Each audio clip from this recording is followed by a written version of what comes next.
When it comes to Métis jigging and Métis fiddling, you'll see lots of influences from Scottish Orkney dancing, but of course you'll also see French dancing that it gets influence in, even Irish dancing. Métis fiddle music is a very major part in Métis culture. They would use their feet and they would stomp their feet along while they're playing, and we call it clogging. So they'd clog their feet along while they're playing and to create kind of this horse gallop sound while they're playing.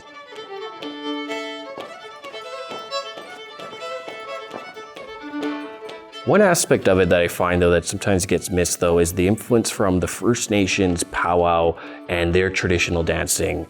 So our dancing, very unique, has a lot more, cultural influences, but we've absolutely made it into our own dances, and that's why you'll see songs like, the Red River Jig. The Métis sash, often referred as in Southern Michif, ceinture fléchée, is a multi-tool belt. Also referred sometimes as utilitarian. It was a multi-use tool that we would use during the fur trade. Often fur trader men would wear the Métis sash, but they were 100% finger woven by Métis women. When you saw a full-size sash compared to the ones that are made today on loom, they were double the width and double the length of those sashes.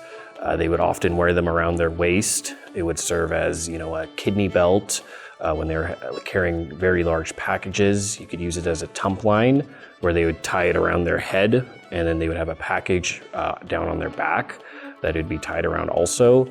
And then also too, it would almost be like a carpenter's belt or like a worker's belt where you could carry very much of your items, if you had a hatchet on you or tobacco, some flint to start a fire, and various other tools you could carry with this sash.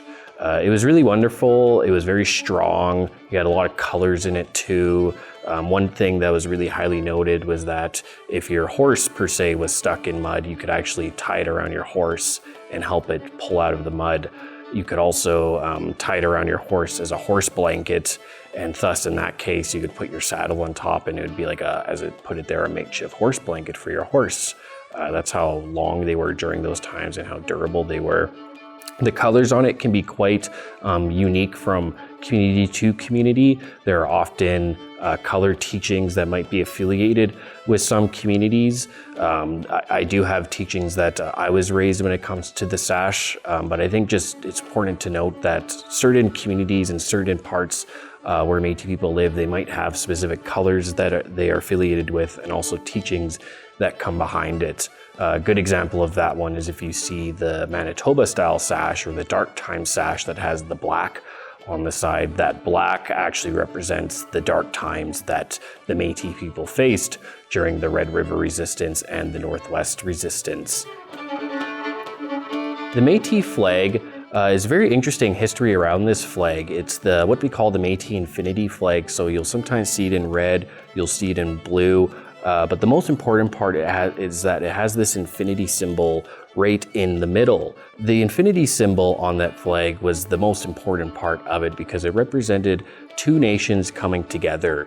You had the folks that were from Europe that were creating a new nation with the First Nations here in the Northwest, thus creating the Métis Nation. And of course, with that infinity symbol, it means that it will go on and on forever. And today, we consider it the national flag for the Métis people and the Métis Nation.